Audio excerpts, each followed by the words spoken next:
കുരമ്പാല പുത്തൻകാവിൽ ഭഗവതി ക്ഷേത്രത്തിലെ വിശേഷങ്ങളുമായി പ്രദക്ഷിണം തുടരുന്നു.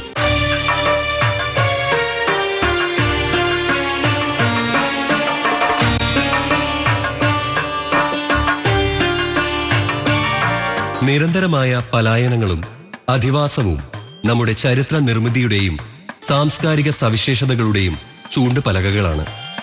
പുത്തൻകാവിൽ ഭഗവതി ക്ഷേത്ര പരിസരവും അത്തരമൊരു ചരിത്ര സ്മാരകത്തിന്റെ ഇടം കൂടിയാണ്. ഒരു കാലത്ത് നരബലി ആചരിച്ചിരുന്ന ഇവിടെ ബുദ്ധമതക്കാരുടെ വരവോടെയാണ് അത് നിലച്ചുപോയതെന്നും പഴമക്കാർ വിശ്വസിക്കുന്നു. അതുപോലെ വളരെ വർഷങ്ങൾക്ക് മുൻപ് ക്ഷേത്രത്തിന്റെ വടക്ക് ഭാഗങ്ങളിൽ വസിച്ചിരുന്നത് ചോഴിയ പട്ടന്മാരെന്ന ചൂണ്ടപ്പട്ടന്മാരായിരുന്നു അത്രേ. അന്ന് വടക്കോട്ട് ദർശനമായിരുന്ന ദേവിയുടെ ശക്തി കൊണ്ട് ആ വംശം അന്യം നിന്നു പോയി എന്നും പറയപ്പെടുന്നു.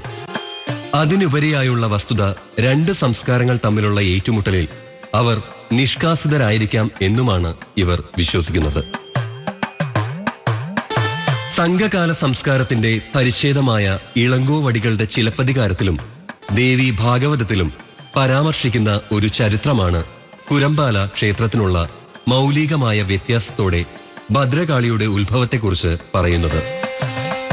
നിരപരാധിയായ തന്റെ പ്രിയതമൻ കോവിലനെ പാണ്ഡ്യരശൻ നിഗ്രഹിച്ചതറിഞ്ഞ് പതിവ്രതകളെയും പശുക്കളെയും ഒഴിച്ച് മധുര രാജധാനിയും അതിലെ സകല ചരാചരങ്ങളെയും തന്റെ കോപാഗ്നിയിൽ ഭസ്മമാക്കിയ കണ്ണകി കൊടുങ്ങല്ലൂരിലെത്തി. കേരളത്തരശൻ 1000 പൊൻപണിക്കാരെ ബലി നൽകി ദേവിയെ സന്തോഷിപ്പിച്ചു. കൃഷ്ണശിലയിൽ തീർത്ത കണ്ണകിയുടെ വിഗ്രഹം പ്രതിഷ്ഠിച്ച് അവിടെയൊരു ക്ഷേത്രം നിർമ്മിച്ചു. കണ്ണകി വിഗ്രഹത്തിലേക്ക് തന്റെ ശക്തി പകർന്നു നൽകിയെന്നും വിശ്വസിച്ചു പോരുന്നു. ആ കൊടുങ്ങല്ലൂർ അമ്മയ്ക്കും പുത്തൻകാവിൽ ഭഗവതിയുമായി ഒരു ബന്ധമുണ്ട്. അതിപ്രകാരമാണ്. കുരമ്പാല പുത്തൻകാവിൽ ക്ഷേത്രത്തിന് സമീപമുള്ള പാലപ്പള്ളിൽ കുടുംബത്തിലെ മഹാതപസ്വിയായ ഒരു ഭക്തൻ കൊടുങ്ങല്ലൂർ അമ്മയുടെ ഉപാസകനായി തീരുകയും വളരെ കാലം കൊടുങ്ങല്ലൂരിൽ ഭജനം പാർക്കുകയും ചെയ്തു. കഠിന വ്രതാനുഷ്ഠാനങ്ങളാൽ പരീക്ഷണങ്ങൾ അതിജീവിച്ച ഭക്തനിൽ ദേവി സംപ്രീതയായി. ദേവിയുടെ ശക്തിയിലൊരംശം ഭക്തന് നൽകുകയും ചെയ്തു. അതിനെ ശിലയിൽ ആവാഹിച്ച് പട്ടിൽ പൊതിഞ്ഞ് ജന്മദേശത്തെത്തിച്ചേരും വരെ വിവിധ ക്ഷേത്രങ്ങളിലെ പൂജകൾ ഏറ്റുവാങ്ങി ശക്തി വർദ്ധിപ്പിക്കുകയും ചെയ്തു. ദുർഘട പാതകൾ താണ്ടി ജന്മദേശത്തെത്തിച്ചേർന്ന ഭക്തൻ ദേവിയുടെ അനുജ്ഞയെന്നോണം ജന്മസ്ഥലത്തിന്റെ നെറുകയിൽ തന്നെ ദേവിക്ക് ഇരിപ്പിടമൊരുക്കുകയും വിളക്ക് വെച്ച് ആരാധിക്കുകയും ചെയ്തു പോന്നു. ദേവിയുടെ ആഗമന വൃത്താന്തം കേട്ടറിഞ്ഞ ഭക്തജനങ്ങൾ അവിടേക്ക് ഒഴുകിയെത്തി. തുടർന്ന് ഭക്തജനങ്ങളിൽ നിന്നും സമീപസ്ഥരായ ബ്രാഹ്മണ ശ്രേഷ്ഠന്മാരിൽ നിന്നും നിത്യനിദാനത്തിന് ഏർപ്പാടും ചെയ്തു.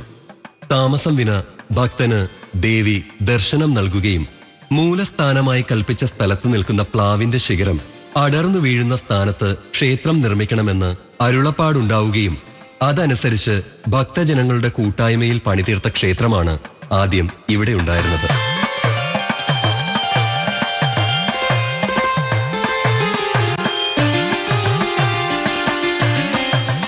കുരമ്പയുടെ ആലയം എന്ന പേരിലാണ് ഈ സ്ഥലം അറിയപ്പെട്ടിരുന്നത്. ദേശകാല ഭേദം കൊണ്ട് അത് കുരമ്പാലയായി പരിണമിച്ചു. കൊടുങ്ങല്ലൂരിൽ നിന്നെത്തിച്ചേർന്ന ദേവിയുടെ അംശമായതാവാം ഈ പേരിന് നിദാനമായി നിൽക്കുന്നതെന്നും ഇവർ വിശ്വസിക്കുന്നു. രാവിലെ 3:30 മണിയോടുകൂടി മാരാര് പള്ളി ഉണർത്തുന്നു. പള്ളി ഉണർത്തി കഴിഞ്ഞിട്ട് 5 മണിക്ക് നട തുറക്കുന്നു. അഭിഷേകം, മലർനിവേദ്യം, വിശേഷമന്ത്രങ്ങളെ കൊണ്ട്, അതായത് സൂക്തങ്ങളെ കൊണ്ടുമൊക്കെയുള്ള പുഷ്പാഞ്ജലി. പിന്നീട് ഗണപതി ഹോമനം. 7 മണി 7:45 രാവിലത്തെ പൂജ കഴിയുന്നു. ഉച്ചയ്ക്കും 10 മണി 10:45 ഉച്ചപൂജയും കഴിയുന്നു. 11:15 ക്ഷേത്രം നട അടയ്ക്കുന്നു. വൈകിട്ട് 5 മുതൽ 8 മണി വരെയാണ് ക്ഷേത്രത്തിലെ പൂജാ സമയം. അത് പറഞ്ഞതുമാതിരി ത്രിസന്ധ്യ സമയത്ത് ദീപാരാധന കഴിക്കുന്നു. അസ്തമയത്തിൻ്റെ സമയം അനുസരിച്ചിട്ട് ദീപാരാധനയുടെ സമയത്തിന് മാറ്റം വരാറുണ്ട്. പിന്നെ 7 മണി 7:45 അത്താഴപൂജയും കഴിയുന്നു.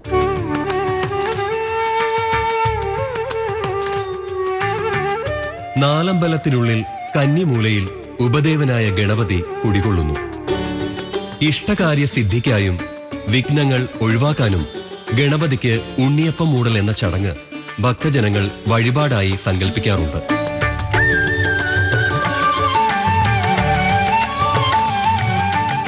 മീനക്കോണിൽ ഖണ്ഡാകർണൻ. ഖണ്ഡാകർണനെ ശിവഭൂതഗണത്തിൽപ്പെട്ട ഒരാളായി വിശ്വസിച്ചു പോരുന്നു. നാൽക്കാലികളുടെ സംരക്ഷകനായാണ് ഖണ്ഡാകർണനെ കരുതിപ്പോരുന്നത്. നാൽക്കാലികൾക്കുണ്ടാകുന്ന രോഗങ്ങൾ അകറ്റാൻ ഭക്തജനങ്ങൾ ഇവിടെ വഴിപാടുകൾ അർപ്പിക്കാറുണ്ട്.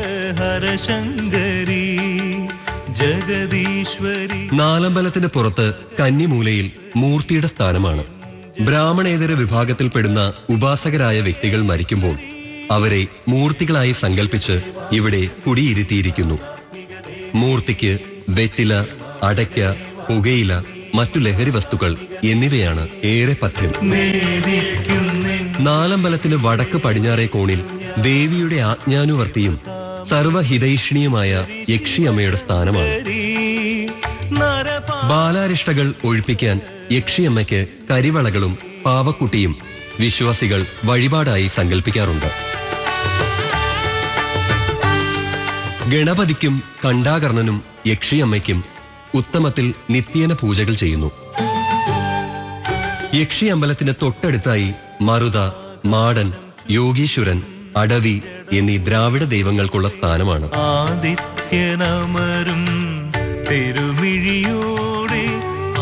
ഉദയാസ്തമന പൂജ, പന്തീരുനാഴി, ചാന്താട്ടം, ചന്ദനം ചാർത്ത്, രക്തപുഷ്പാഞ്ജലി, പുഷ്പാഞ്ജലി, കളഭാഭിഷേകം, ഗണപതിക്ക് ഉണ്ണിയപ്പം മൂടൽ, രുതിരക്കലം നേദിക്കൽ എന്നിവ ഈ ക്ഷേത്രത്തിലെ പ്രധാനപ്പെട്ട വഴിപാടുകളാണ്. രുതിരക്കലം നേദിക്കൽ ഒരു ഔഷധ ചികിത്സ കൂടിയാണത്രേ. വ്യാധികളും അഷ്ടമഹാരോഗങ്ങളും ശമിക്കുന്നതിനായി ഉഗ്രമൂർത്തിയായ ഭഗവതിയെ പ്രാർത്ഥിക്കുന്നതോടെ രോഗശമനമുണ്ടാകുമെന്ന് ഇവർ വിശ്വസിക്കുന്നു. പുതിയ മൺകലം ശുദ്ധവൃത്തിയാക്കിയതിനു ശേഷം ചൂടുള്ള വെള്ള നിവേദ്യം അതിലേക്ക് പകരുകയും തുടർന്ന് മേൽശാന്തി ആ മൺകലം ഭഗവതിക്ക് നേദിച്ചതിനു ശേഷം ഭക്തജനങ്ങൾക്ക് നൽകുകയും ചെയ്യുന്നു. രോഗി ഔഷധ സേവയോടൊപ്പം ഈ നിവേദ്യം കഴിച്ചാൽ രോഗം വേഗം ശമിക്കുന്നതായി അനുഭവസ്ഥർ പറയുന്നു. രുദ്രക്കലം എന്ന വഴിപാട് ഇന്നും ഇവിടെ വളരെ കേമമായി നടത്തപ്പെട്ടു പോരുന്നു. കുരമ്പാല പുത്തൻകാവിൽ ഭഗവതി ക്ഷേത്രത്തിലെ വിശേഷങ്ങളുമായി പ്രദക്ഷിണം ഇടവേളയ്ക്ക് ശേഷം.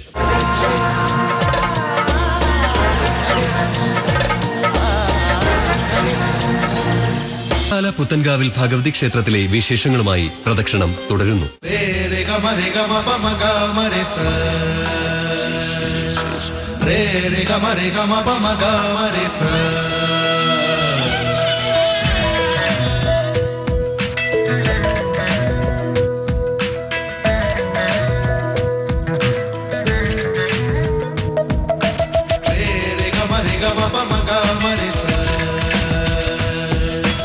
ക്ഷേത്രത്തിന്റെ താന്ത്രികാവകാശം താഴമൺ മഠത്തിനാണ്. ക്ഷേത്രത്തിന്റെ ഊരാൺമാ അവകാശം പുത്തേത്ത് കുടുംബക്കാർക്കുള്ളതാണ്. ദേവീ ചൈതന്യം ഇവിടെ കുടികൊണ്ട നാൾ നിവേദ്യത്തിന് അരിയും ഉരുളിയും നൽകിയത് പുത്തേത്ത് കുടുംബക്കാരാണത്രേ. അതുകൊണ്ട് പറക്കെഴുന്നള്ളിപ്പിനൊപ്പം പുത്തേത്ത് കുടുംബത്തിലെ ഒരംഗം ഉടവാളും പരിചയവുമായി അകമ്പടി സേവിക്കുന്ന പതിവുമുണ്ട്. പാലപ്പള്ളിൽ കുടുംബത്തിന് കാലാകാലങ്ങളായി വലിയച്ഛൻ സ്ഥാനം നൽകി ആദരിച്ചു പോരുന്നു. ഇന്നും ദേവിയെ വാളും ചിലമ്പും എടുത്ത് അകമ്പടി സേവിക്കുന്നത് പാലപ്പള്ളിൽ വലിയച്ഛനാണ്.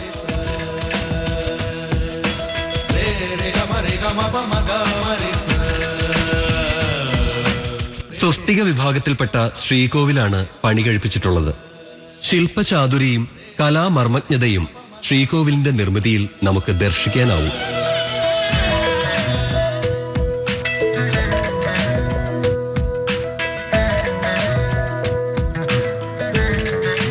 ഇതിനു മുൻപിലായി കൃഷ്ണശിലയിൽ ശില്പഭംഗി വരുത്തിയ നമസ്കാര മണ്ഡപമാണ്. ബലിക്കൽപുര, കളപ്പുര, തിടപ്പള്ളി, കലവറ എന്നിവ അനുയോജ്യമായ രീതിയിൽ രൂപകൽപ്പന ചെയ്തിരിക്കുന്നു. കലാഭംഗി വാർന്നൊഴുകുന്ന ചിത്രചാരുത ക്ഷേത്രത്തിന് ഏറെ മോടി കൂട്ടുന്നതാണ്.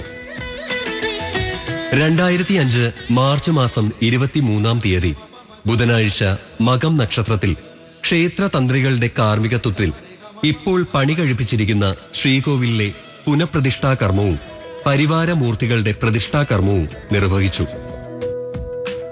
30 പേരടങ്ങുന്ന ഭരണസമിതിയാണ് ക്ഷേത്രഭരണം നിർവഹിച്ചു പോരുന്നത്. 3 വർഷത്തിലൊരിക്കൽ ചേരുന്ന പൊതുയോഗമാണ് ഭരണസമിതിയെ തിരഞ്ഞെടുക്കുന്നത്.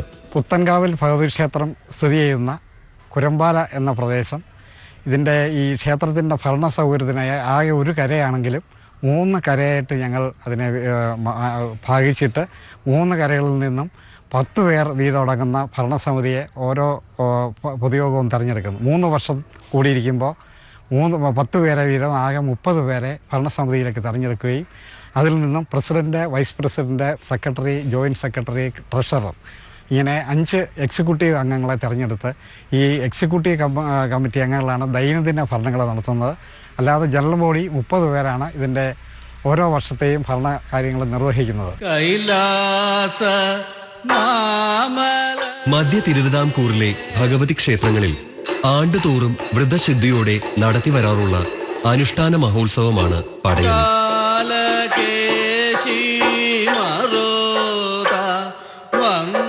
കൊട്ടിയും പാടിയും തുള്ളിയും മെയ്യും മനവും മറന്ന് ഗ്രാമമൊന്നാകെ പങ്കാളികളാകുന്ന ഈ അനുഷ്ഠാന കല തീണ്ടലും തൊടിയിലുമൊന്നുമില്ലാതിരുന്ന ഗോത്രവർഗ സമൂഹത്തിന്റെ നല്ല ചിന്തകളെ ആധുനിക യുഗത്തിലേക്ക് പറിച്ചു നടന്നു. ദാരിക നിഗ്രഹാനന്തരം കോപമടങ്ങാതിരുന്ന കാളിയുടെ കോപം ശമിപ്പിക്കുന്നതിനു വേണ്ടി ശിവനും ഭൂതഗണങ്ങളും കൂടി അവതരിപ്പിച്ച പടയണി കണ്ട് കാളിയുടെ കലിയടങ്ങി എന്നാണ് പടയണിക്ക് പിന്നിലുള്ള ഐതിഹ്യം. പടയണിയിൽ വൈദ്യശാസ്ത്രമുണ്ട്, തത്വശാസ്ത്രമുണ്ട്, ജീവശാസ്ത്രമുണ്ട്, കൊട്ടുണ്ട്, മേളമുണ്ട്, നാടകമുണ്ട്, ശബ്ദശാസ്ത്രമുണ്ട്.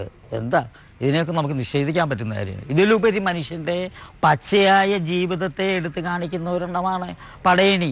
സമൂഹ മധ്യത്തിൽ നിന്ന് പടയണി കലാകാരൻ നേർക്ക് നേരുള്ള പോരാട്ടമാണ് നടത്തുന്നത്. സദസ്സിൽ നിന്ന് ഇഷ്ടംപോലെ ചോദ്യം വരാം. ഇതിനൊക്കെ തക്കതായ മറുപടി കൊടുക്കണമെങ്കിൽ ഹാസ്യ രൂപേണ കൊടുത്ത് അവരെ ചിരിപ്പിക്കുന്നു, ചിന്തിപ്പിക്കുന്നു.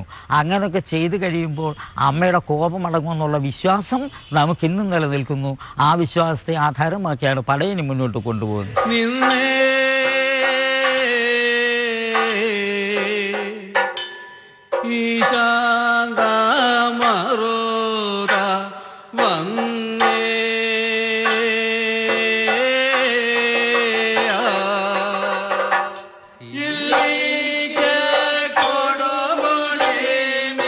ലോകത്ത് മറ്റൊരിടത്തുമില്ലാത്ത ചൂരൽ ഉരുളിച്ച കുരമ്പാല പുത്തൻകാവിൽ ഭഗവതി ക്ഷേത്രത്തിലെ സവിശേഷമായ ഒരു അനുഷ്ഠാനമാണ്.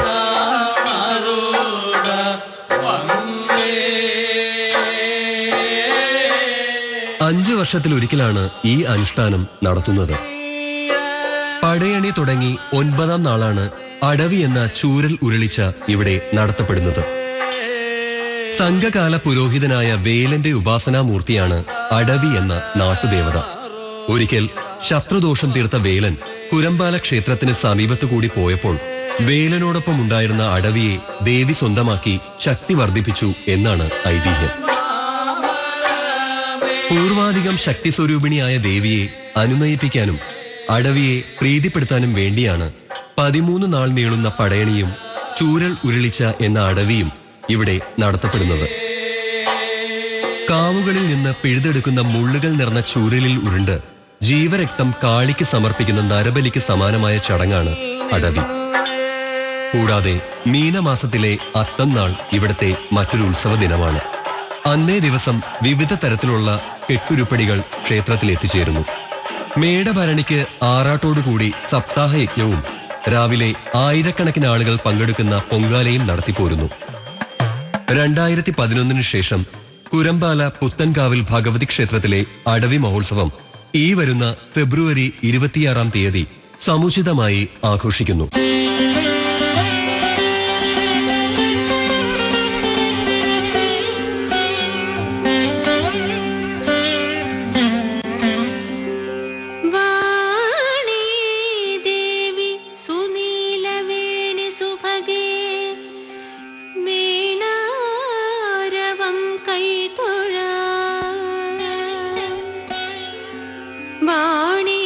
वैभवमोहिनी त्रिजगदाम्नाथे विरिञ्चप्रिये वाणी दोषमशेषमाशु कणवानिन् नाविलातादरम्